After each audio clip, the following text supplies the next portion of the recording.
Yeah, and put the slide deck, Mas Jipin.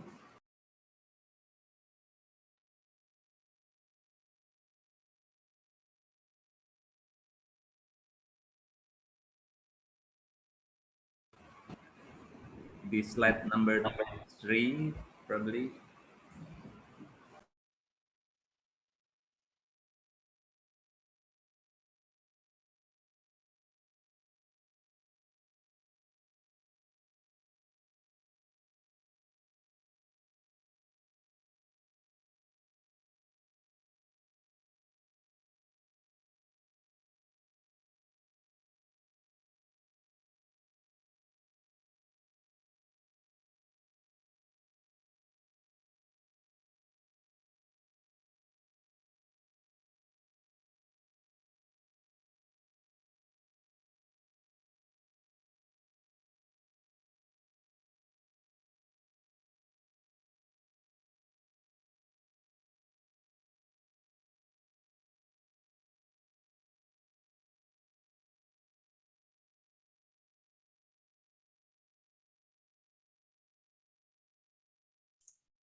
Good afternoon, everyone.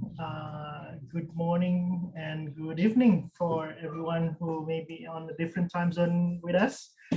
Thank you very much for joining in on our webinar. The topic right now we have for today is on inclusive and gender-sensitive approach in school-centered DRR. Let me just open my video.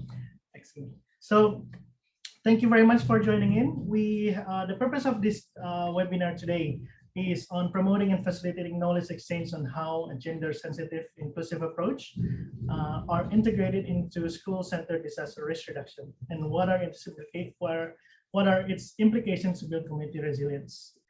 This webinar is organized by the Plan International Asia Pacific in collaboration with Plan International Japan and Plan International Sweden. This is our second webinar out of the 3-part webinar series. The next webinar is related on the topic of role of CSOs in the disaster risk reductions in Asia Pacific. The webinar will be taking place on the 28th of April. So that will be 2 weeks from now at 3 p.m. Jakarta or Bangkok time. Please get in touch with the organizer to know more about the upcoming webinars. Feel free to know more. Next, please. So please feel free to engage with panelists and fellow attendees. Fellow participants can interact and participate with each other.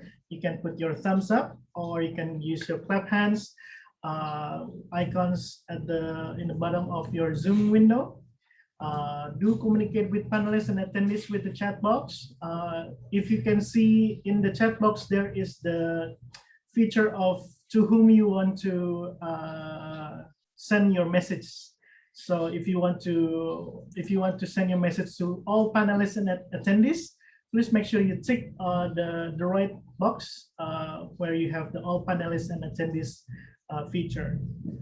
And feel free to ask questions to the relevant panelists with the Q&A tool. As you can see, there's a Q&A icon in the webinar at the bottom of your Zoom window. Please.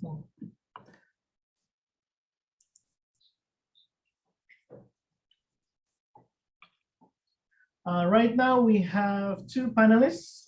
Ms. Badrun Nahar. She is coming from Plan International Bangladesh. Her role is the disaster risk management specialist. And we have our second panelist, Ari Ananta Prasetya, from ASB in Indonesia and the Philippines. Before we introduce the panelists, we will have opening remarks from Anna Maya Belov. She is the program manager from Plan International Sweden, as well as we have keynote speaker coming from Sharon Kane, the country director of Vietnam of Plan International. And then later at the end of the session, we will have closing remarks from Andrew Baker, or Andy, as the Plan International Director for South Asia, China, Indonesia, and Myanmar. This session will be moderated by myself, My name is Albianto Amri, but everyone call me Anto. I'm based in Jakarta, and I hope you guys have a lovely discussion and webinar. So without further ado, we'll have Anna Maya to deliver your opening remarks. Over to you, Anna Maya. Thank you very much.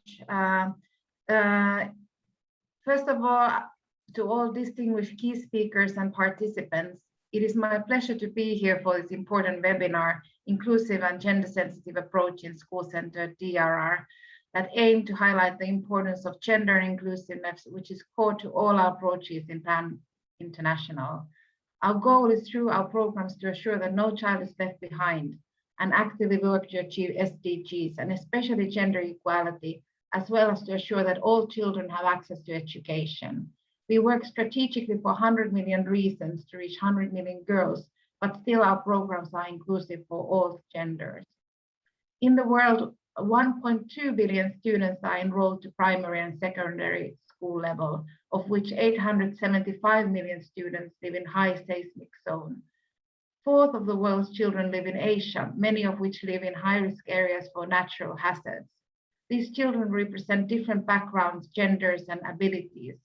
When a disaster strikes, the children need to have skills, capacities, and abilities to act. And thus, differences the group of children represent would need to have specifically adjusted activities beforehand as to be better prepared and to be able to act correctly in time of disaster. Recent study by Plan International and partners revealed with school students that they evaluated themselves vulnerable, followed by elderly and children with physical disabilities. 45% of students that participated to the study across the region felt that children and youth with disabilities are not given enough support to prepare for disasters. And they also identified challenges faced by those with disability in the context of disaster risk reduction. For example, in the COVID-19 pandemic, it was found that a lot of the health messages were not reaching people with hearing and visual disability. As Plan International, with our programs, we want to be the drivers of change that challenge the attitudes, norms, and practices as to ensure that all children are well prepared and knowledge participants for the school disaster management structure. A 12-year-old girl would need different type of approach than for a 12-year-old girl with special needs.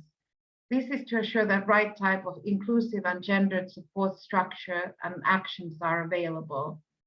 Thus, Safe School programmatic approach is important as to make school facilities safer for natural hazards, increase knowledge for natural hazards among students and teachers, as well as work on disaster management aspect within school, where both students and teachers are core part of the planning and implementation process.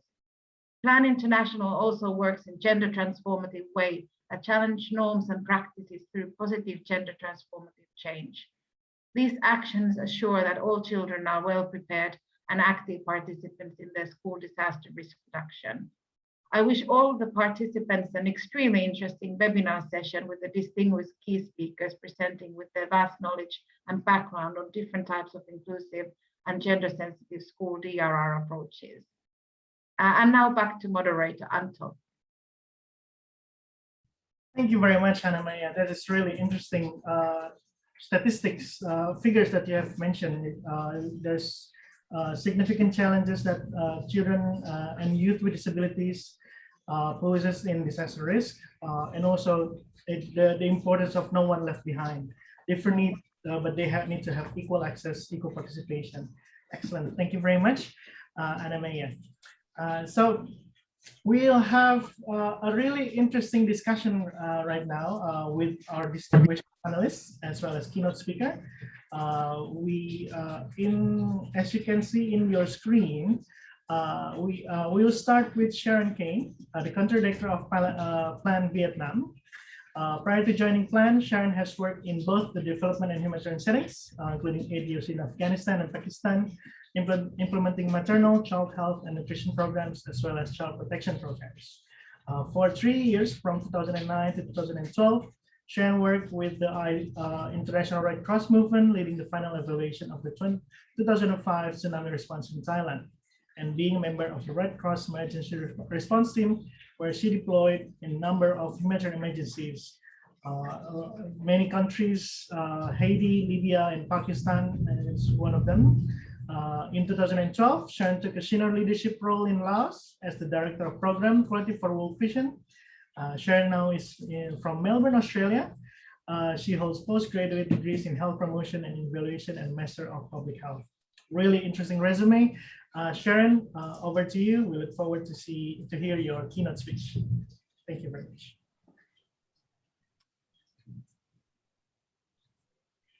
Thank you. Thank you, Anto, and hello, everyone.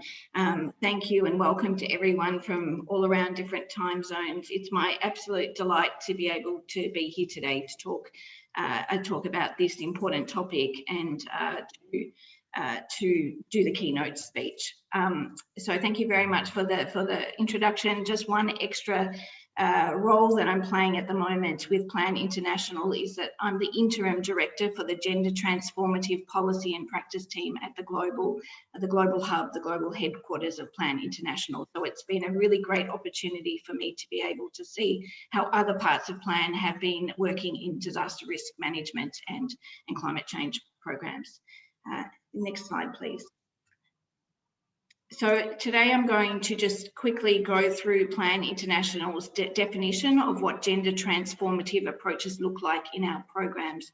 As mentioned earlier, we have an ambition to target 100 million girls across the globe to ensure that gender equality is achieved and girls' rights are elevated. And so we look at gender transformation in all our programs as a key approach, regardless of what sector it's in. So this is what a gender transformative approach would look like. Starting at the bottom, programs that are known to be gender unaware are approaches that do not recognise gender and inclusion issues at all. So we call them gender blind programs, and they tend to aggravate gender inequalities further. These approaches that we put into programs that are gender blind have no potential to contribute to gender equality and inclusion. So ideally, they're not great programs in terms of gender equality. The next step up is to be gender neutral. Sorry, if you can go back to that slide, is to be gender neutral. Approaches that recognise gender and inclusion issues, but don't actually do anything about it.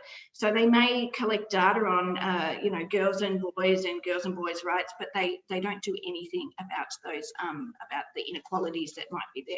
And so they tend to reinforce gender inequalities as well. And these approaches have no or very little potential to contribute to the greater gender equality and inclusion goals that we have. The third program approach is to be gender aware. These approaches, they seek to improve the daily condition of women and girls by addressing practical gender and exclusion issues and needs, but they don't try to transform the gender relationships, and they don't try to improve the social position of girls and women. So they don't look at changing social norms or cultures and practices. These approaches have some potential to contribute to gender equality and inclusion, but not long-term change. Where we as Plan International aim for and we advocate for is to be gender transformative, which is at the top of the pyramid. And these are approaches that have an explicit intent to transform unequal gender power relations. And they focus on improving the conditions of women and girls and to improve their social position and how they're valued. And they have a very high potential to contribute to gender equality. Next slide, please. So in terms of a gender and inclusion approach to the comprehensive school safety framework, you can see on the right, this is the international framework for looking at how we do comprehensive school safety. And you can see it has three pillars: safe learning environments.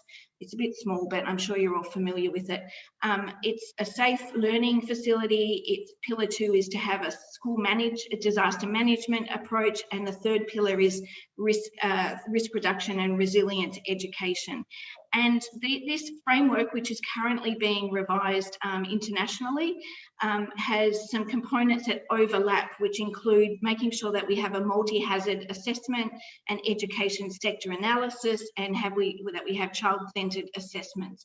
And it's all linked to making sure that education sector policies and plans and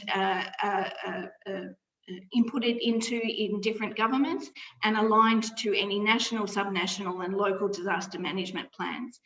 To be a gender and inclusive approach to this framework, we focus on the factors on the left, which is gender analysis, making sure that we have sex, age and disability disaggregated data. We make sure that we do a transformation tool to see if it's a transformative program or gender blind or gender aware. That's what we call the gender transformative marker. We make sure that gender sensitive and inclusion is facilitated, and we have 6 components that I will talk through in the next slides. Next slide, please. So in Vietnam, this is another way of looking at the previous slide. We have a comprehensive school safety initiative in Vietnam with objectives on the left about promoting girls' rights and children's rights, and to make sure that we learn from our disasters and that we invest in education and the sector. And then you'll see on the right, this is how it's linked to the international framework and the 3 pillars of safe learning facilities, having a school-based disaster management system, and education and awareness raising. So for the safe learning facilities, making sure that we have a safe location, making sure that constructions are in line with standards, that we have a risk assessment and necessarily equipment to respond to disasters. In terms of school-based disaster management, making sure that there's a disaster management board set up in line with government requirements, that we have a plan in the schools, and that we have practice of these school plans of safe evacuations and mock drills, etc. And then in terms of education and awareness raising, making sure that we put that at the centre of the work that we do to educate not just children, but teachers, pupils, and the greater community. And we take in a multi-risk setting, particularly we look at disasters here in Vietnam that aren't just the traditional disasters as we've seen from the pandemic. We're looking at disasters in a more multi-risk setting. Next slide. So for the process for Safe Schools, when we design a program with Plan International and here in Vietnam, we look at a process of how we design, which you can see in the circles. We introduce the concept, we establish the disaster management boards with the relevant government and stakeholders in the country. We do an assessment and planning for the Safe School Plan, and we make sure that this is participatory. We implement the Safe School Plan and make sure that the priorities of the Disaster Management Board is aligned with that of the board and the pupils. And we monitor and evaluate, and we do the cycle again. The key to this slide is that we try to ensure that it's participatory and child-centred with a gender-responsive approach. Next slide. So for Plan International, I'm just going to touch on the 6 key components that we ensure to make sure that there's a gender-sensitive approach to school-based disaster risk reduction. So these are the 6 key components that we put into all our programs to make sure that they are truly gender transformative and gender sensitive to school-based DRR. So the first one is to create an enabling environment. The second one is to identify girls' and boys' risks, problems and needs. The third is to perform gender-sensitive disaster prevention, preparedness and mitigation. 4, deliver a gender-sensitive disaster response. 5, deliver a gender-sensitive disaster recovery, and then learn and improve practice. And I'll go into more details on the following slides on these. So next slide, please. I'm really conscious I have I'm talking as fast as I can.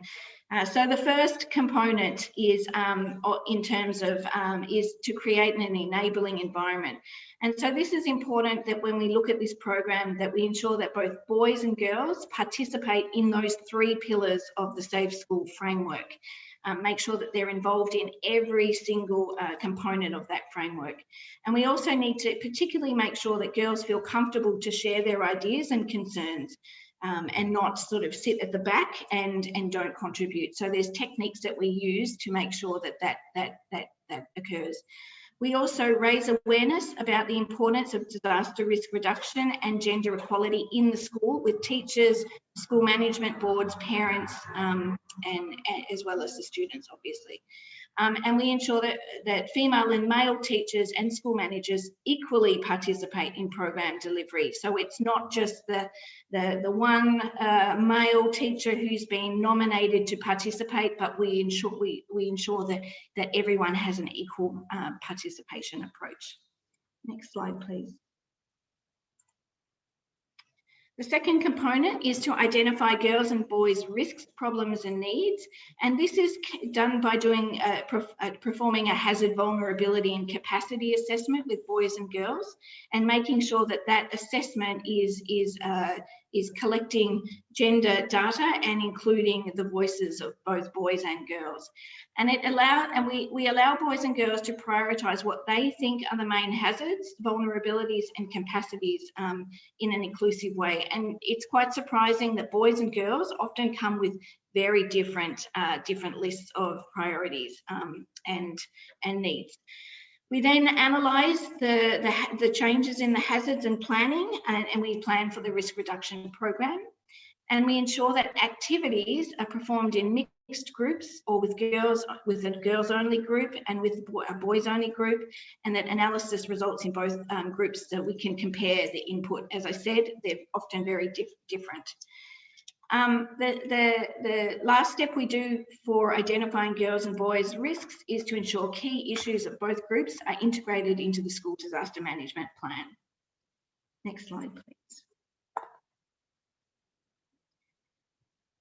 In terms of gender-sensitive disaster prevention, preparedness and mitigation, there's four key things in this step is to make sure that the disaster risk reduction action plan takes into account the boys and girls priorities that, as I said, could be quite different.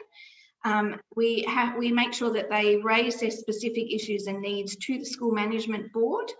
We connect the Safe School plan with the community-based disaster risk management plan at a community level. In particular, here in Vietnam, every commune, every village has a community-based disaster risk management plan, and we make sure that the Safe School plan is linked to that plan, so it's integrated. In the event of emergency, we know how to prepare together. And we make sure that the early warning systems, if they're available, reach all boys and girls and children with disabilities. Next slide, please.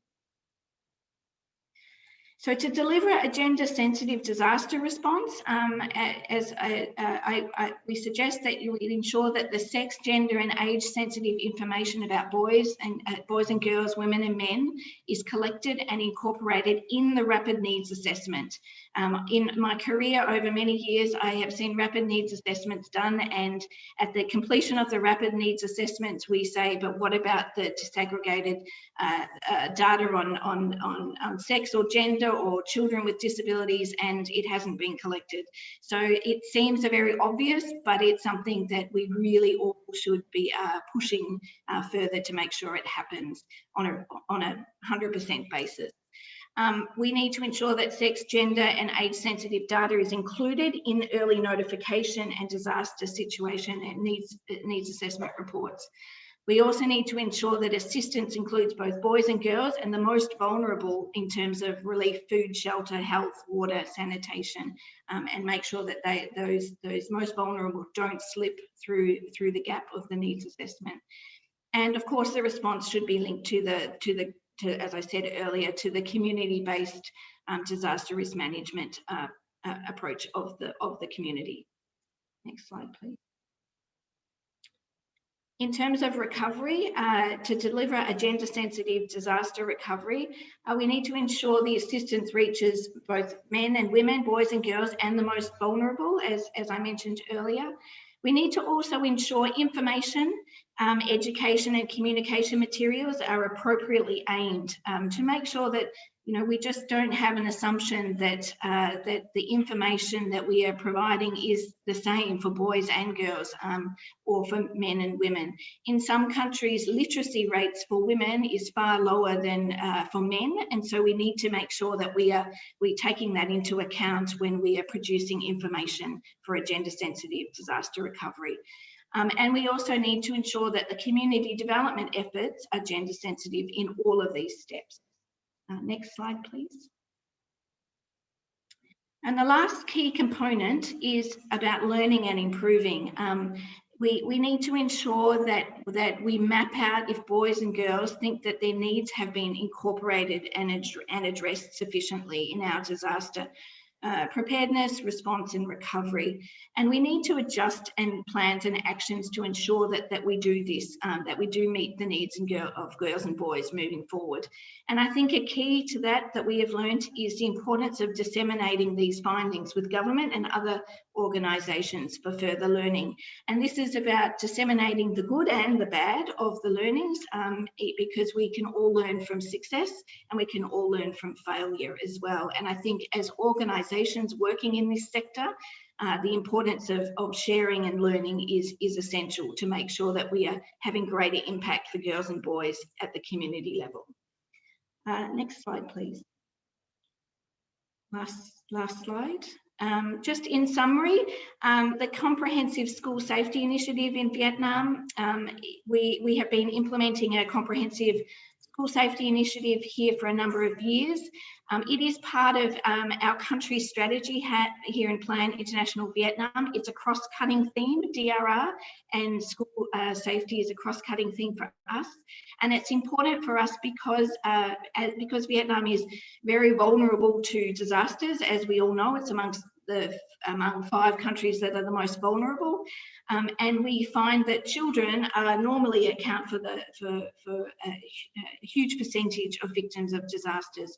So we see our role as Plan International here in Vietnam as a child rights, girls' rights organisation, and we see that supporting a comprehensive school safety initiative is a way that we will be able to achieve our goal for gender equality here in Vietnam. That's my last slide, and I'm going to hand over to Anto. Thank you. Thank you very much, Sharon. That's like you're on the spot on your timing. Thank you very much. Yes, it's really interesting to learn about the gender transformative approach and how the main goal is how boys and girls are valued equally in society to improve their social position, as well as a full realization of their rights. I think that's the first slide that you highlighted. That's really struck me. And you, Sharon, also outlines the 6 key components in gender-sensitive disaster risk reductions. I think it's some of the points that I would like to highlight is that having that enabling environment is key. The goal is to have that comfortable environment where children are able to express and speak up freely. But I think the main components here are the adults, who is the one responsible in creating the enabling environment. Sharon's presentation also outlines the specific risks and needs of different boys and girls, including also children with disabilities. So our role is also to facilitate them to speak up and participate. There's also the importance of having gender-sensitive actions, whether is it for response, risk reductions, and recovery. 2 main themes that I think will be interesting to highlight as well is how we have mechanisms for girls and boys for them to understand and assess and influence the process, as well as having access to the key important information, education, and communication to reach all children and understood by all. knowing that we different ages, different abilities, different gender have uniqueness and characteristics. And the last point, I think it's really important, is about learning and improving, how we can learn and change for a better program. Fantastic presentation, Sharon. Okay, so we'll move to the first panelist of the presentations. Please use the Q&A box to ensure that you have your questions shared to the participants or to the and the other panelists. And our first panelist will be Badrun Nahar. She is the DRM specialist, disaster risk management specialist for Plan International Bangladesh. Ms. Nahar or Badrun is a humanitarian professional with extensive experience on program management and implementation on emergency response, including child protection, gender and adolescence, education, cash-based program, and food security and livelihoods. In addition, she has experience in school disaster risk reduction and climate change, and has managed comprehensive school safety and recovery programs with a particular focus on community-based child protections, GBV, SRHR, the MHM. I'm sure Badrun will explain about the acronym and women empowerment. So without further ado, the time is yours. Over to you, Badrun.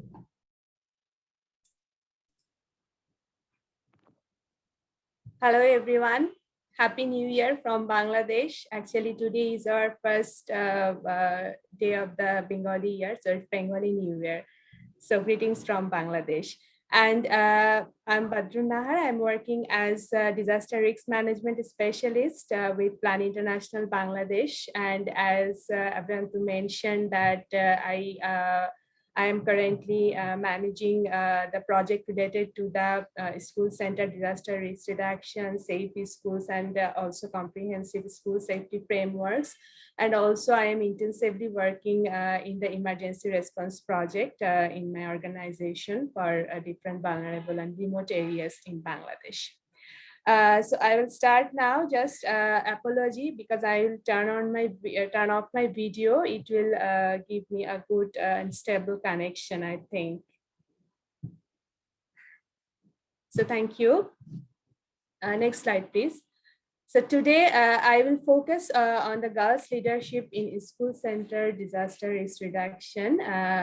And mostly I will focus on the Plan International experiences with some best examples and practices.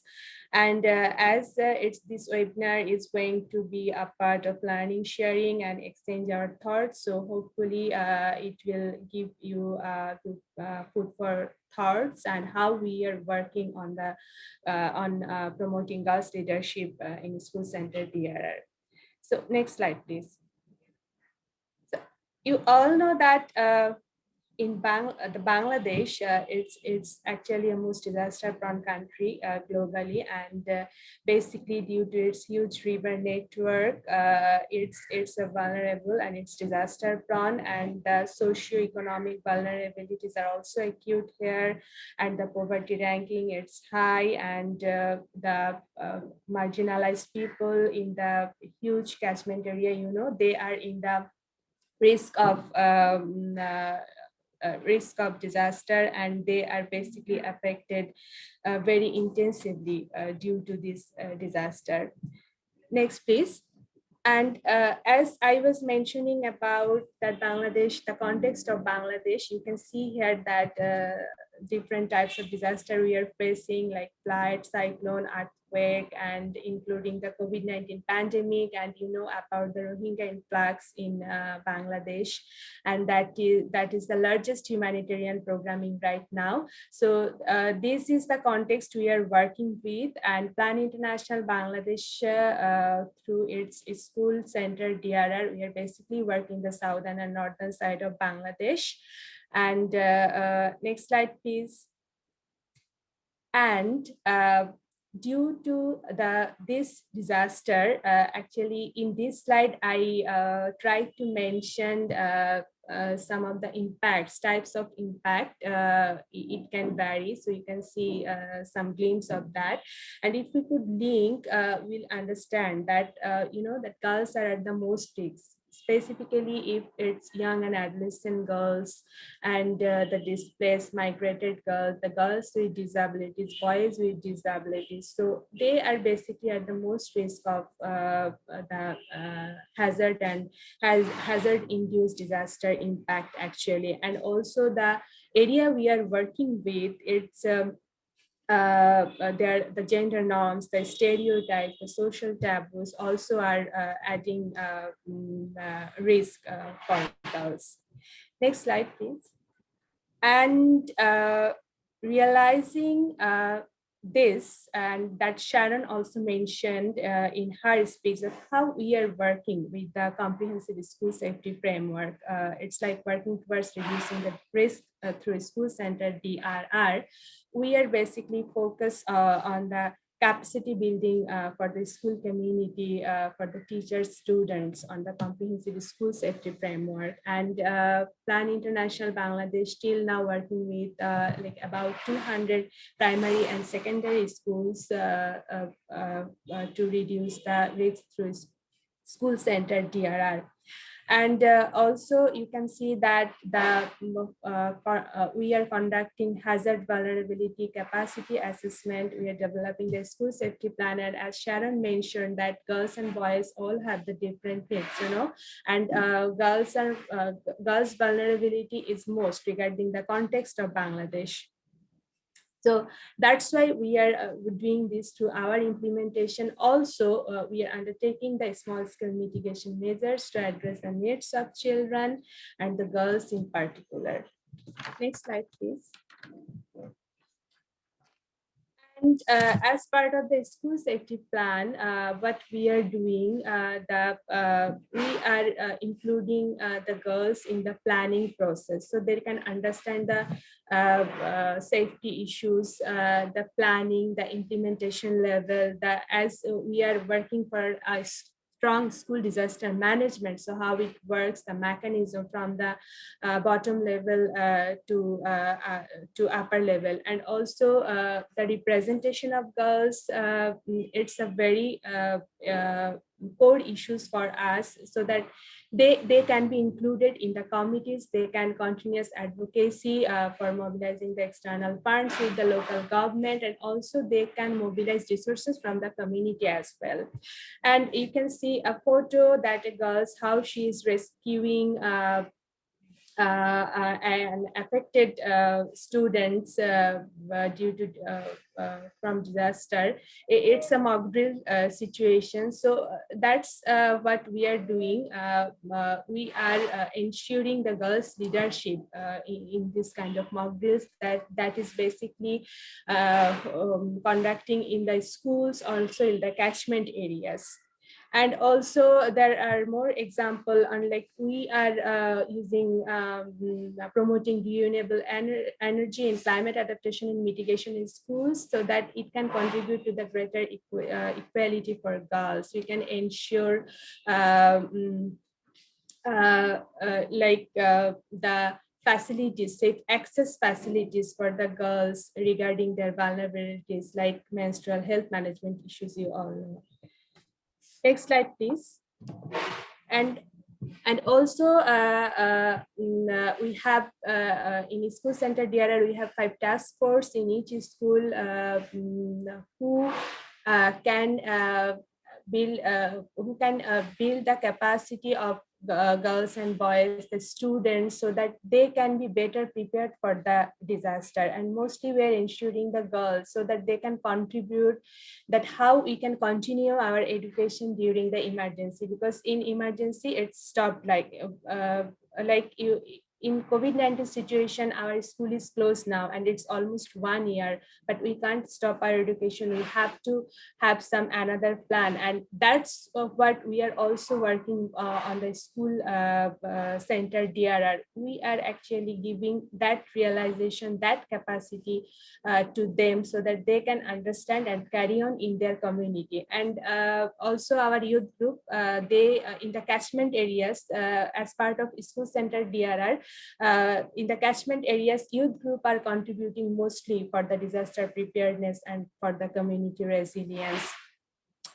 And in all level, ensuring girls' participation in decision-making process is a key focus, and task force is one of the best example for this, so that they can increase their response capacity and contribute to the process of a school disaster management.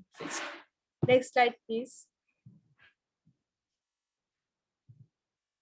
So Plan International Bangladesh working for mainstreaming a gender perspective into school disaster risk reduction activities, and where the key focus is basically that we want to increase the participation of adolescent girls in decision making, and also as part of greater gender equality, gender transformation, we are facilitating the process where girls and boys can equally participate, and the girls promotion of girls leadership, and also as I already mentioned, that to ensure girls access to education, we have to have the provision of girl-friendly education facilities and information. And last but not the least, that the barriers in our context, the social barriers, stereotypes, as we are working in very remote areas with remote schools, so it's also a issue to think.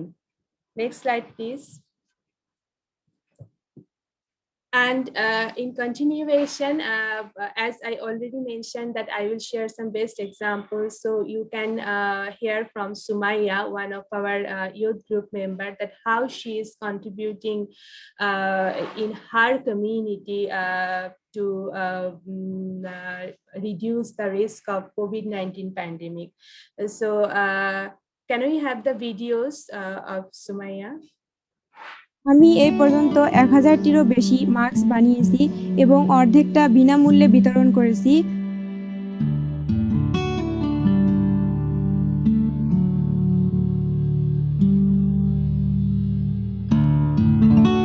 আমি SSI প্রকল্পের একজন তরুণ দলের সদস্য। আমি March মাসে তরুণ দলের ত্রৈমাসিক মিটিংয়ে করোনা মহামারীর কথা শুনতে পাই। আমাদের গ্রামের লোকেরা করোনা মহামারীতে যে মাস্ক পরতে হয় সেখানে অসচেতন ছিল এবং তাদের মাস্ক কেনার মতো সামর্থ্যও ছিল না। তাই আমি আমার মায়ের সেলাই করা কাপড়ের যে কাপড় বাঁচত, আমি ওইখান থেকে মাস্ক বানানো শুরু করি। আমি প্রথমে ওই কাপড়গুলো দিয়ে 50টি মাস্ক তৈরি করি এবং সেগুলো গ্রামের অসচেতন দরিদ্রদের মাঝে বিতরণ করি। আমার মাস্ক তৈরি করা দেখে গ্রামের লোকজন অনেক উৎসাহিত হয় এবং আমার প্রশংসা করতে শুরু করে। সেখান থেকে আমি উৎসাহিত হয়ে আমি আবারও মাস্ক তৈরি করি। 100টি মাস্ক তৈরি করে আমি গ্রামের অটো চালক, রিক্সা চালকদের মাঝে বিনামূল্যে সেগুলো বিতরণ করি এবং তাদেরকে বলি এই মাস্ক পরে যেন তারা বাইরে বের হয় এবং 20 সেকেন্ড ধরে হাত ধৌত করে সামাজিক দূরত্ব বজায় রাখি। আমাদের গ্রামের লোকজন এখন অনেক সচেতন করোনা মহামারী থেকে। তারা মাস্ক পরে বাজারে যায়, যখন বাইরে যায়, অফিস আদালতে যায়, তারা মাস্ক পরেই যায়। এই কারণে আমাদের গ্রামে এই পর্যন্ত এখনো করোনা মহামারীর কেউ আক্রান্ত হয়নি। এই কারণে আমি এসএসআই প্রকল্পকে ধন্যবাদ জানাই।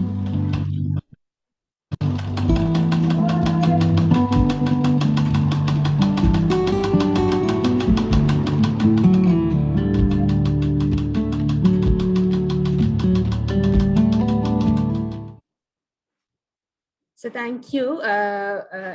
It's really an inspiration for all of us that how she is tackling with the COVID pandemic risk.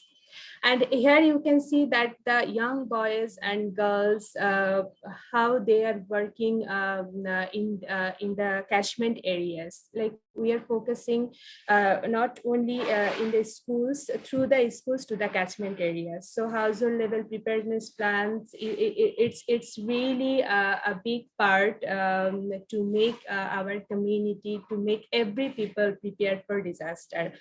And also the girls and boys, they are working for the children in their community, so that they can at least in touch with the study, with the education, even if it's stopped for any kind of disaster. So here are some glimpses. Next slide, please. And also in the the COVID-19 risk messages, that was a very, very big thing for us, that how they contribute to the schools and in their areas, how they aware people, especially you can see the female, the girls, how they aware the women's and girls through house visits, and they distributed masks and hygiene items with their own initiative, with their pocket money, mobilizing resources from the elite people, rich people, and different sources. So that's really an inspiration, and we are in this process, actually we are approaching for a strong school center disaster risk reduction. Next slide, please. And also here are some glimpses of girls leadership. It's a very specific example, like one of our girls from the search and rescue group, one of our girls from the first aid group. They have learned and now they are serving their community. And not only in the COVID-19 risk, in the flood situation also, you can see a blanket distribution initiative by youth girls during the cold wave. So maybe they couldn't be able to reach so many people, but whatever they do, it's the inspiration, and it's really a learning for us, that how we can promote their leadership to strengthen the resilience of our community. Next slide, please. And also, as we also focusing that how we can actually ensure the equal participation of men and women. So this is also a focus area for strengthening the school disaster management. The committees, we ensure the active participation, equal participation, and you can see here that how they are also contributing in the community awareness raising activities. Next, please.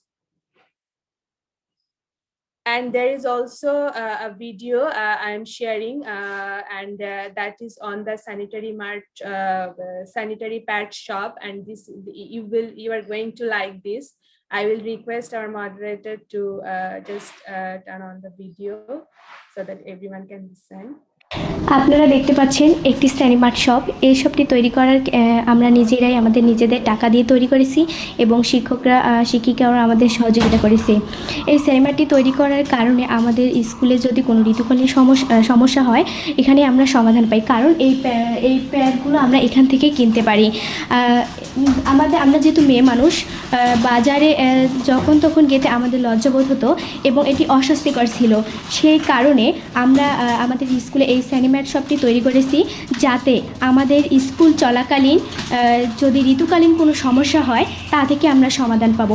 এই স্যানিমার্ট শপটি তৈরি করার আরও একটি আমরা সুবিধা পেয়েছি, কারণ আমরা যখন আমাদের স্কুলে এসে ঋতুকালীন কোনো সমস্যা হতো, তখন আমরা স্কুল থেকে আমাদের বাড়ি চলে যেতে হতো।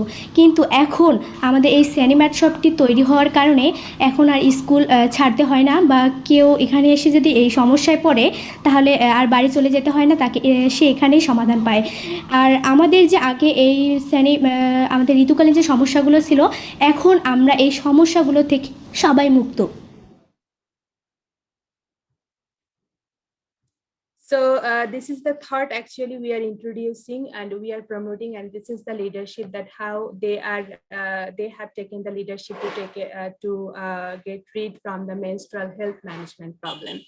And I will quickly share some challenges, lessons learned, and recommendation as well, because I am getting out of time. So regarding the challenges when we are working to promote girls leadership in school-centered DRR, there are so many challenges. Maybe you have some, but if I share in these few minutes, like early marriage in our context, it's a very big cultural and social constraints, including many others, and also the lack of access to information in normal time, and this is really excessive in disaster. So these are the challenges when we are going to work in the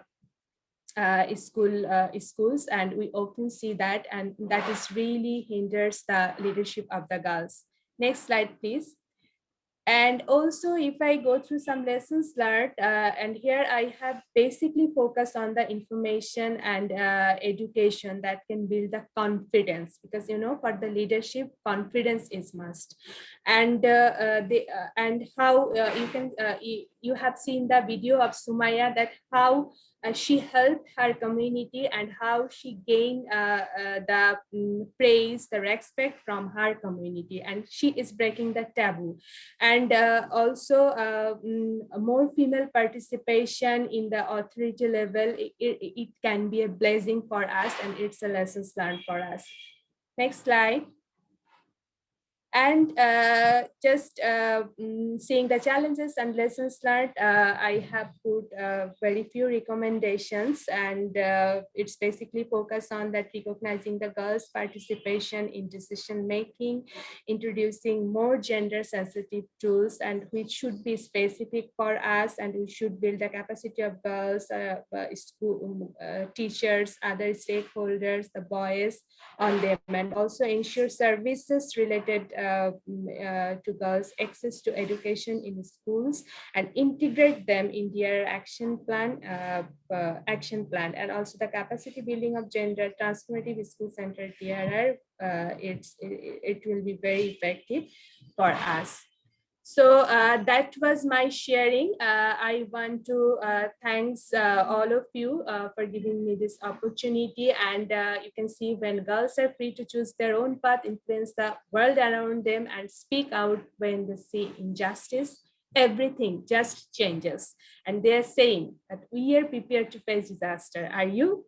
So I think we will work together in the future. Thank you so much. Thank you. Thank you very much, Badrun. Really, really interesting sharing of in Bangladesh. I think from colleagues, participant here as well, highlighted that the case of Sunny Mart is a really fantastic and innovative intervention. It's simple, but shows how children can be agents of change and build their confidence, isn't it? Badrun, I have a question for you. In your slide, you mentioned about the 25,000 people getting risk messages. And Sharon mentioned earlier that there's this importance how these messages reach all children, boys and girls of all ages, reaching also children with disabilities. In your experience when developing these risk messages, do you have, can you share some of them in making sure that how boys and girls able to understand those risk messages, including also how whether you tailored the communication materials, adjusting with their ages and disabilities? Over to you, Badrun. Thank you. Yes, regarding the messages, actually, yes, it's very much important to be inclusive so that everyone can understand this. But when our girls and boys, the member of the youth group, they are contributing on this, basically we use, like the messages in local languages, in local accents, so that they can understand. First of all, through our project, we actually share the appropriate messages, the communication materials with them, maybe recognized by the government and other agencies. and then they actually disseminate those messages to the community in their own languages. And in terms of reach out to the girls with disabilities, boys, yes, we have that, because they are doing this through the house visit as well. And we actually mobilize the resources, these resources, that we will use their power to talk with their community, to reach out messages to them. So it will be great. So my focus and our focus is that basically in terms of materials, communication materials, in terms of reaching out, we are ensuring we are providing our technical support, but the messages is going to them through the the local accent or local languages. Fantastic, excellent. Thank you very much, Badrun.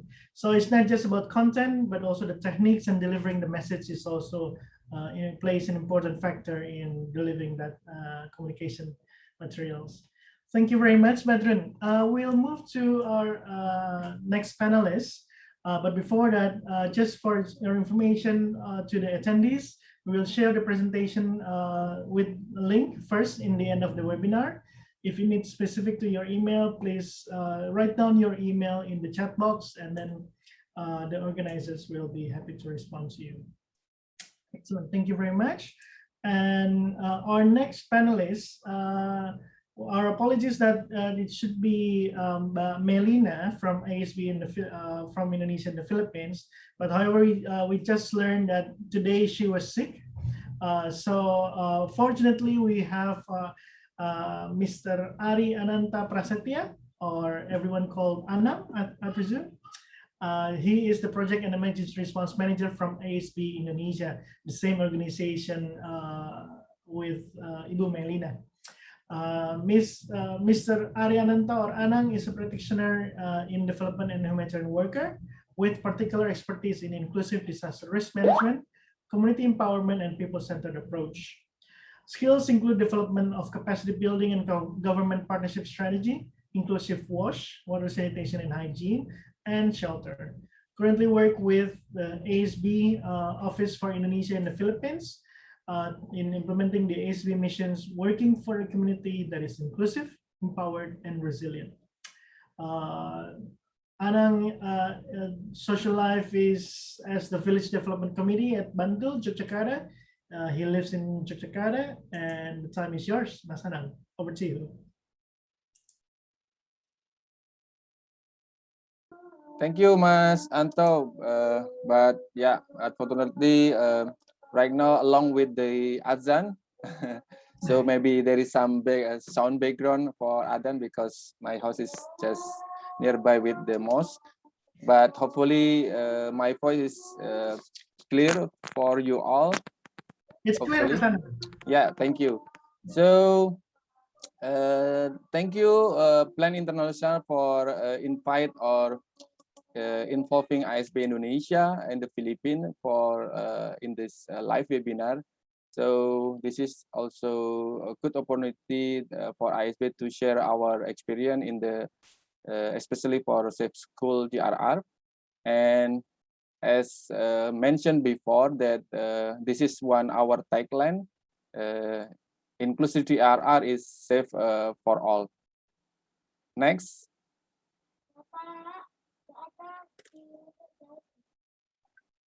Okay, so before I speak too much, because I knew there is some participant have hearing limitation. Some is our colleagues in Safe School DRR also, some facilitator.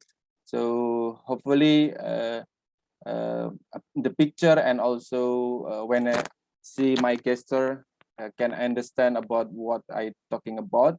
And there is a picture related with the school-based DRR. One is in the Lampung after the tsunami, and also in the Aceh after the earthquake. So I'm come up with the first question about why inclusive DRR. So as you know that disaster can impact to everyone. So there is a link that all of information about the disaster risk reduction or DRR should be understandable for everyone, and all of preparedness action can be practiced by all people, whether independently or maybe somebody need assistance from the others.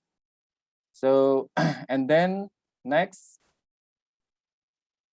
so we come up to the relation between disaster and disability. So in the WHO data in 2010, it's wrong, this is not 2011 but 2010, at least 15 until 20% of the world population live with some form of disability, and students with disability have more at risk, and also disaster can cause a new disability, like experience in Yogyakarta and Central Java earthquake. There is a high rate number of the new person with disability, and inclusion in the DRR or in the safe school can impact to safe for all and all for everyone.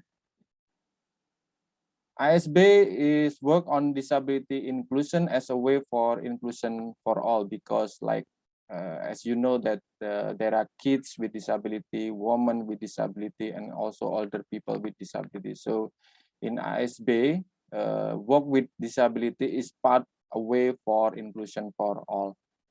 And next, this is like a logical framework that we use it regarding inclusive DRR. So in the first step is about the approach. The approach is about inclusive. The important thing of inclusive is access and participation. So we encourage the accessibility and also participation for all in the inclusive approach.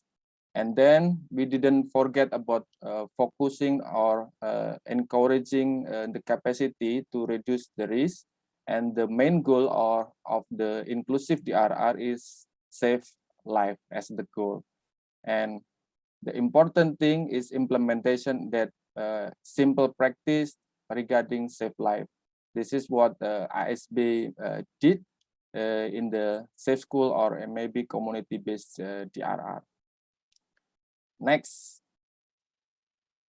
Yeah. There are two main challenges in the disaster risk reduction in practice for inclusiveness. First is how to identify the needs of the people, not only the children with disability or with function limitation for disaster risk reduction intervention. And then also how to build supporting mechanism for people with disability, or maybe in the context of school and student with disability, is about reducing physical access and non-physical access. So there are some solutions that ISB use it in the order in the disaster risk reduction. First, about identify. So I see some question in the Q&A about the disability classification. So hopefully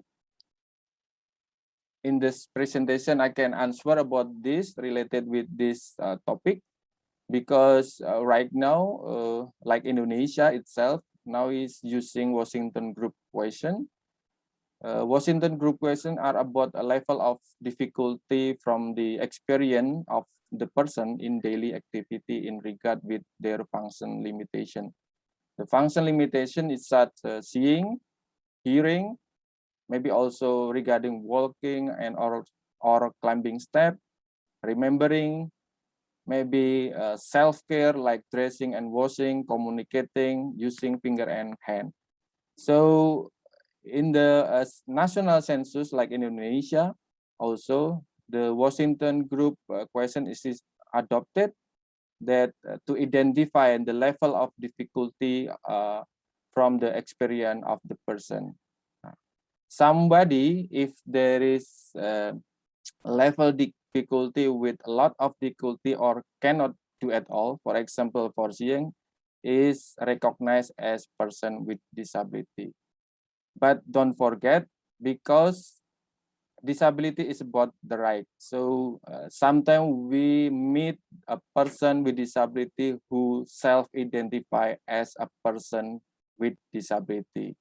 Even from the Washington group question, he can answer that he have some difficulty regarding walking, maybe like that. But disability as a right, so somebody can like self-identify as a person with disability. This is because from their experience in daily activity, maybe from their function limit, or she get stigma from their neighborhood or environment. So this is like a classification about the level of difficulty. And then regarding the how to build supporting mechanism for people, or maybe in the school for student with disability, or to the teacher with disability. So in ISB, we referring to information and action model. Next. Now, there is two main questions for information and action model. First, can everyone access GRR information? This is also related with the previous topic, and the question from Mas Anto is not about the message, but how to transfer the message that understandable to people. So this is about the information. And then the second question that important, can everyone act or practice on the information they receive by independently or need an assistant? For example, if there is early warning system and someone can hear information to evacuate, but he or she didn't evacuate independently, so he need some assistance for evacuation. So this is need a support system for the family, or maybe among the neighborhood, to evacuate. So this is that I mean with information and action model. But the important thing is in the first step, in the information. So how people will evacuate immediately if they didn't understand about the information to evacuation. So I think there is a level of importance about the information. Is not just the message, but how you or we use a lot of maybe some kind of method to deliver some information about disaster risk reduction, especially an information that saves life of the people, because this is the key role and our goal in disaster risk reduction. Next. Considering the capacity and considering the capacity and special need in the school-based DRR, there is some that we think it's important. First, to design activity in according the need and ability of student with disability. It's not the disability, but also we should consider about the ability of the student. Facilitate the active involvement of the student with disability with practical adaptation or information content method, or delivering information, including using local language. And then involve student with disability in all states, in a risk assessment, maybe in the planning, in the preparedness, drill, and also program evaluation. And then facilitate, collaborate between student with disability and non-disability. Next. Okay. From our experience in ISB regarding the inclusive DRR school, and in relation with the community-based DRR, so we found 5 keys learning for impactful safe school program. First, about how we work with local organization regarding disability people organization as a strategy for inclusion and coverage, impact, and sustainability. Why? Because for the impact, for example, so when children learn about disability inclusion by having a personal connection with a person with disability, so this is like opportunity to have like a understandable, maybe have a connection relation about understandable regarding what the disability means. So this is for example for impact. And then what we learn also that school is part of the community. So ensure linking or linkage between the school and also the community or village. So as you know, many of school right now commonly use it for the evacuation area for the village in some disaster prone area. So this is what we learning, that there is some connection between school and also a community or village. And then focus on inclusion, not only labeling. So not labeling this is blind person, this is deaf person, but we are focusing on inclusion, how to deliver information for the deaf person, how to deliver information for people have a hearing limitation like that. So we are focusing on inclusion. And the fourth is knowledge cascading as a strategy for wider reach. So, and then institutionalization for sustainability. For focusing on inclusion and knowledge cascading as a strategy for wider reach, that we learn that to ensure the teacher who are trained in inclusive DRR can cascade their knowledge to other teacher in the same area. So this is like a support mechanism among the teacher in between the one school and with another school. And regarding for the sustainability, so ensure to the school that have evacuation route, community flow during disaster, a focal person during disaster, also that mainly also if there is early warning, there is some disaster that there are can warn first. So this is important to have early warning in the school that link it with the community early warning. So because a lot of school is living in the village or maybe inside in the community, so this is a linkage between early warning in school and the community. And final, hopefully I can manage the time when I look the time.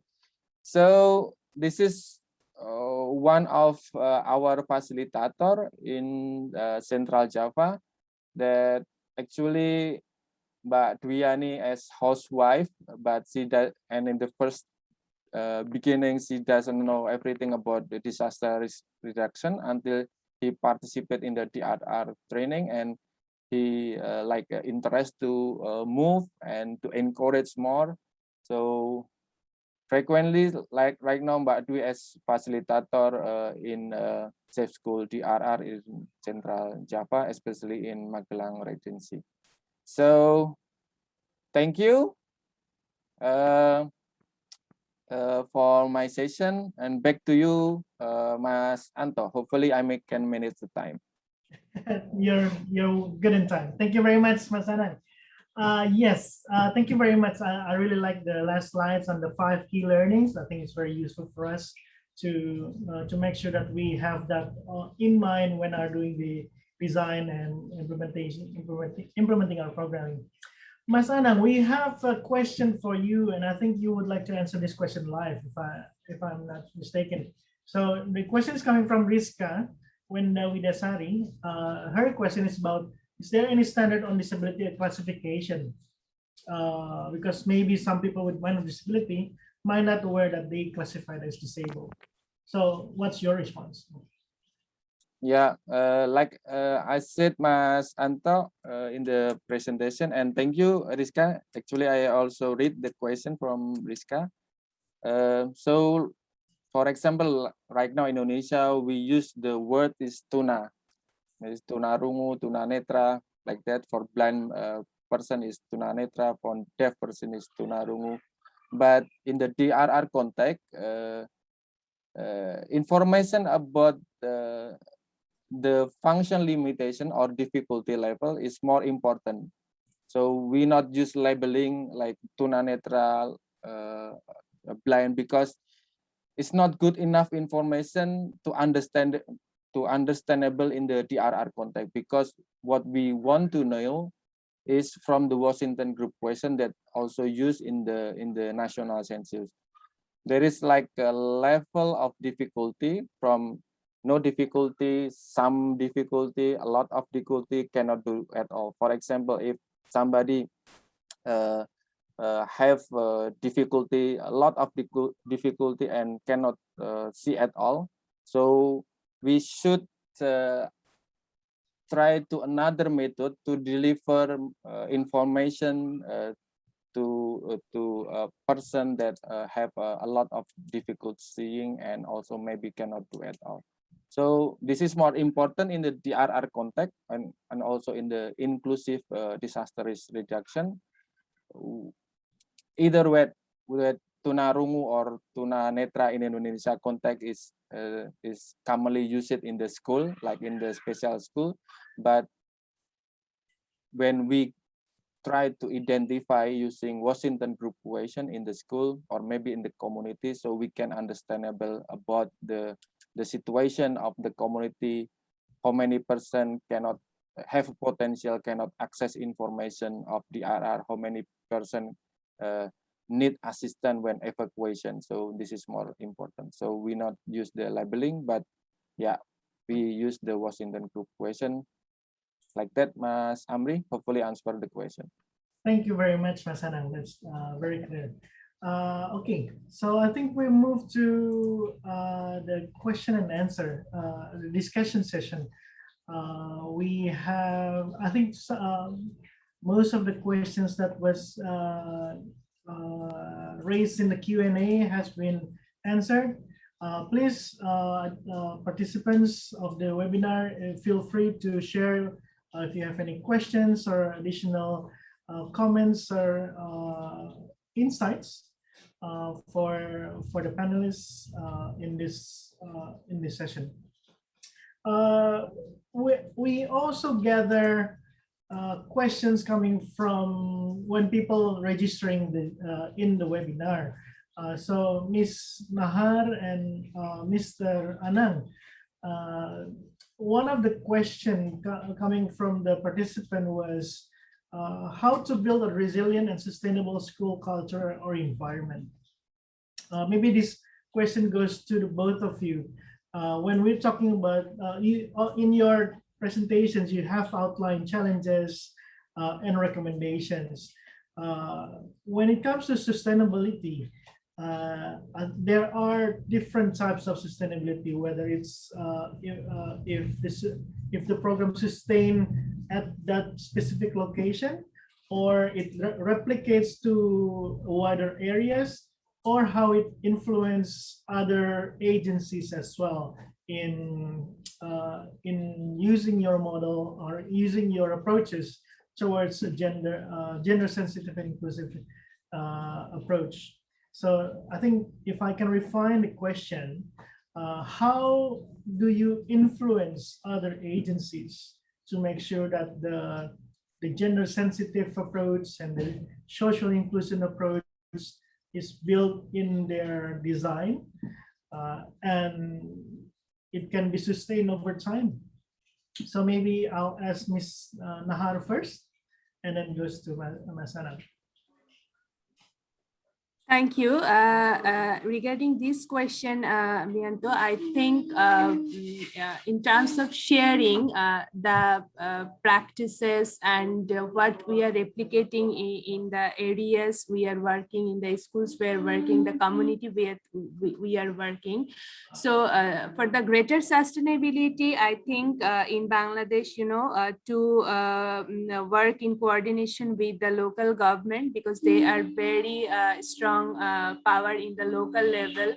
So they can also, and I have mentioned in one of our lessons learned that this empowerment actually add value to the girls' leadership in a specific community, because we can mobilize them, and we can do the internalization for them. We can build their capacity, like union disaster management committees, the local level disaster management committees. So the active participation of female and their representation actually sometimes, it's go for the greater sustainability for the girls leadership in the specific areas. And also we shared these types of lessons learned with like national level or in the sub-district level.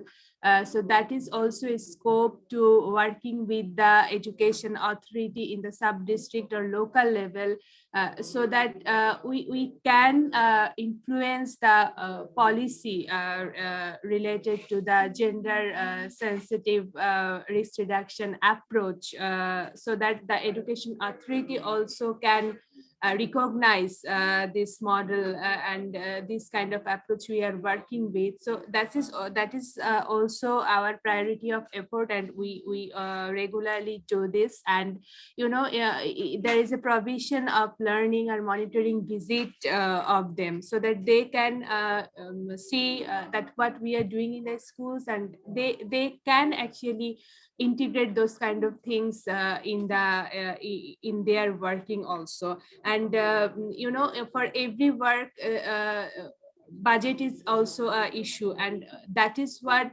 we can mobilize extremely from the local government level.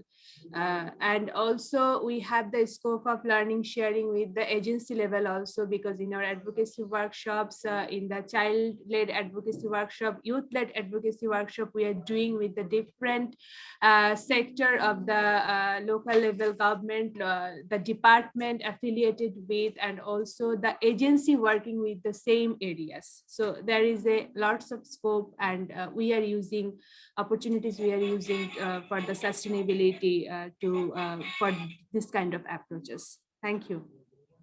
Thank you very much, Nahar. And a very interesting take. Let us hear a response from Sanam. How do you influence other organizations? Yeah, like in the presentation, actually from our experience in ISB, there is 5 key, but regarding the sustainability, there is 3 factors. First, about the build school institutional capacity to implement, because school is a lot of school type. Yeah, maybe school with from the government funding, from the like company funding, or maybe school from the village government funding. For example, in the context in Indonesia, in that village government can have funding for kindergarten and preschool. So this is also opportunity how to build school institutional capacity to implement using where funding is coming from, and also ensure the school has like a evacuation road.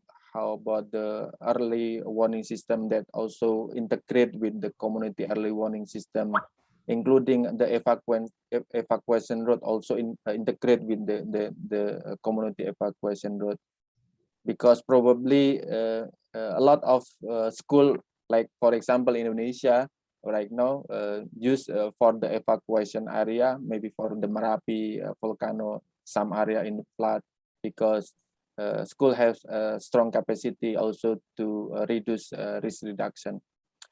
And we need some focal person in the school for sustainability. And the key important about the sustainability for disaster risk reduction in community or also in the community or school is about how they prepare. Maybe for preparedness is commonly that we should address is about how we effective do the simulation or drill, maybe simulation on evacuation, simulation how to receive information regarding the early warning system. And from the drill, so I think there is some connectivity from the finding that school or maybe community get. So we can look that there is opportunity right now that from the village government, maybe from the local government or maybe national government to support for the institutionalization for the sustainability on school-based DRR. Thank you, Mas Anto. Hopefully answer the question. Thank you very much. So we have two examples, really interesting cases where coming from Bangladesh as well as Indonesia experiences. We have, let's move on to another question. We have a question coming from Sarah to Sharon. Sharon, are you still with us? Can we test your microphone? Yeah, I am here. I'm here. Yes. So Sharon, in the presentation, you mentioned girls' needs assessment results could be different compared to boys. Yes. That's Sarah's questions. Can we know some of the examples that you have seen? Yeah, so thank you, Sarah, for the question. So in terms of needs assessments, in terms of disaster response sort of approaches, it's about asking questions with a gender lens. So if you specifically ask for examples, so for example, you would ask girls and boys different questions about the school environment in terms of water access. So girls may need improved water access or improved toilet sanitary access than boys. So you would ask them questions about their access to sanitation or water, particularly in terms of menstrual hygiene. So you would ask that separately to a boy. You might actually ask what their education needs are, which are slightly different to what boys would might be asked. In times of disaster, it's often the girls that get the most affected in terms of disaster, in terms of dropping out of school. So you might ask some questions slightly different in terms of the gender lens there. Also, things like access to school, girls and boys are affected differently in times of disaster in different contexts. So access, boys can possibly walk to school in one situation very differently to what girls have the opportunity to in terms of disasters. So it's those kind of questions that you have to ask specifically and look at what the context is of the country to make sure that you do have that gender lens. It also, as the panelists have said, it's also taking into account the inclusion and disability lens in your needs assessment and making sure that those questions are relevant for that approach as well. Thank you very much, Sharon. Yes, I cannot agree more. I think so. The first start is how we raise the right questions, isn't it? Correct. Need assessment. Excellent. Thank you very much. Let us check on question and answer. We see Vanda and Nia is typing answers on the Q&A, but let me just also ask this to our distinguished panelists, Masanang and Nahar, can you share your experience on the topic of early warning systems reaching boys and girls? Some of you have already described this in your presentation, but also can we also hear what kind of challenges and opportunities that we can use especially during these pandemic situations, with all of the different traits and uniqueness situations coming in from the pandemic situations. I'll move this to Mas Anang first, and then continue to Nahar. Over to you, Mas Anang. Thank you, Mas Anto, regarding the early warning system, or maybe some tool for early warning. But from our experience, the key message should be understand among in the family. This is the key that we learn, not only about the high technology of the early warning tool, but the important thing that there is one in the family or in the household is understand about early warning system, because he or she can give further information for the another member. Because in the disability inclusive or inclusive disaster risk reduction, it's not only about the tool, but how people can understand the message.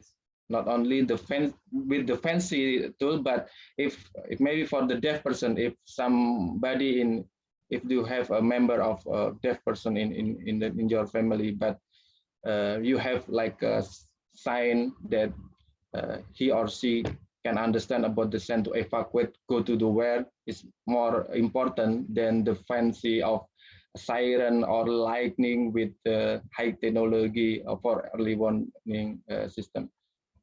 Yes, for our experience, the family or household is more important to understand about early warning system and to split out the information. Thank you, Mas. Thank you, Mas Anang. And Nahar, do you have additional sharing your experience? Yes, thank you. From our experiences, like in the area we are working, where girls and boys, they have a contribution in the early warning system. In that sense, like as we are working for the risk reduction, and we are building the capacity of students, we have the student task force group, and also we have the early warning group over there. So that is completely led and maintained by the students. And what they do, like they disseminate the messages before the disaster to their community, and the equipment is like we have equipped our schools with the megaphone, with the life jackets, the DRM items, what we said. So we through the support of megaphone, they disseminate the messages to the community that what kind of preparation the community need to be, like the preservation of dry food, like that, in during any emergency, where is the shelter center and where they can evacuate, and if they cannot go to the shelter center, they should identify some places, like there some safe places for them, how they will take care of the members of their family, like who are elder or disabilities. So this kind of very simple but effective messages, needful messages to deliver using the megaphone. And also they disseminate the hotline numbers, which is very much useful for the community of the government, so that they can seek the emergency services from them. Yes, there is challenges over there, everyone not able to access on them, but still there is some good example that how they are getting support from the different department who are available during the emergency. So this is a part of dissemination by boys and girls as well. And as we have already mentioned about the household level preparedness plans, that is a core component of disaster preparedness and community resilience, we think. And basically this process is facilitated by the boys and girls in our catchment areas. So obviously, they are working to contribute to the early warning system. Maybe the system is not that much digitalized or something like that, but there is a system available in the community to aware the people before the disaster. Thank you. Over to you. Thank you very much, Nahar. It's really interesting to hear from your experiences as well as from Anang and from Sharon. We are just right on time. I will pass this over to Andy for for the closing remarks. But before that, let me just wrap up the session. We're discussing about the inclusive and gender-sensitive approach in school-centered PRR. Sharon highlights the 6 components of gender transformative approaches, and also a presentation coming from us, Anang, also highlighted the 5 keys measures towards inclusive approach. The key is to create that enabling environment and build confidence. As we can see coming from the Bangladesh experiences, we see that innovation coming in where children can raise their voices, build up, reach out to others, and also working together in providing access.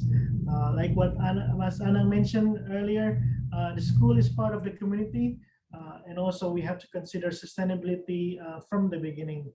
I think that's it's really insightful session from my end. It's very good learning.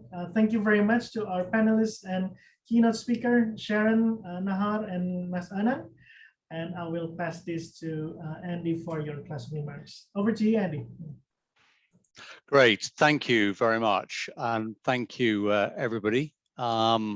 Firstly, on behalf of Plan International in the Asia Pacific region, I'd like to express my appreciation to all of our speakers today, to the Anamaya, Sharon, Badran, Anang, and of course, Anto, for their excellent and moderation. And indeed, my sincere thanks to all participants for taking time out of your busy days so that you could attend this international webinar on inclusive and gender-sensitive approaches to school-centered disaster risk reduction. Thank you for your questions and active discussions and your engagement that's made it a successful event. My thanks also to the organizing team who prepared the event and sent the invitations and so on. I echo what Anamaya shared in her opening remark. Disaster affect women, men, girls, and boys in different ways. And every day we find girls taken out of school, married far too young, subjected to violence, etc. These are all violations of their rights, and they're a huge waste of potential with serious global consequences. And we know that investing in girls has the potential to transform the lives of entire communities and countries. So amidst the unprecedented crisis caused by COVID-19, this was organized as part of a series of online learning events to promote and facilitate knowledge exchange on good practices of inclusive and gender-sensitive approaches to school-centered and community-based disaster risk reduction. And that's an approach that Plan International has been supporting through the Safe School program in the Asia Pacific region. So through the presentations we had from our panelists on girls' leadership in school-centered disaster risk, looking at case studies in Vietnam and the Philippines, we saw some excellent examples of initiatives that have promoted a stronger role of girls and women in building the resilience of schools and communities. So ensuring an effective gender-sensitive disaster risk reduction strategy will contribute towards achieving gender equality, promoting gender justice, realizing girls' rights, and fostering an inclusive society. It's also a core objective of our work as an organization dedicated to child rights and equality for girls. So it's been a great pleasure for me to be part of this webinar and to be part of these discussions. I'm sure we could have spent far more time sharing learning on this important topic. I hope all of you have taken away some useful learning points that you can apply in your future work. I also hope you'll carry on the discussion and learning approach from this webinar so that we can all enhance the level of collaboration in school-centered disaster risk reduction and foster an ongoing collective efforts in building a resilient, safe and inclusive education system in the Asia-Pacific region for every girl and boy, regardless of the hazards that they face in their community. So finally, as I close my remarks, I'd officially like to announce the third webinar in this series. That will take place on the 28th of April, and the topic will be the role of civil society in disaster risk reduction. Please do save the dates and join us. I'm sure invitations will be circulated shortly. So once again, thank you everyone for your time today. I wish you all good health and continued success in building a culture of disaster resilience for girls, boys, and their communities. Thank you for your attention. Let me now hand back to Anto. Thank you very much, Andy.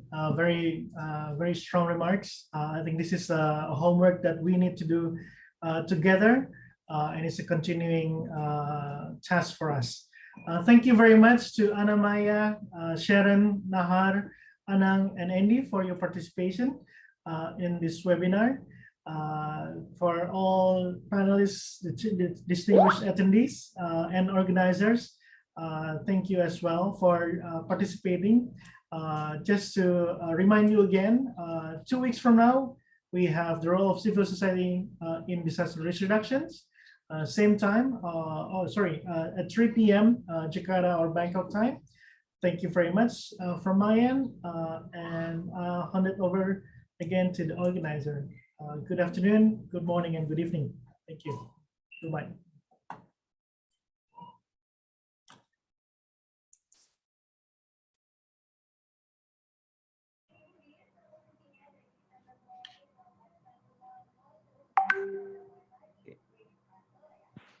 Yeah, thank you very much for Mas Anto, moderator, and all distinguished panelists, as well as the speakers, and for Andrew Baker to closing the webinar.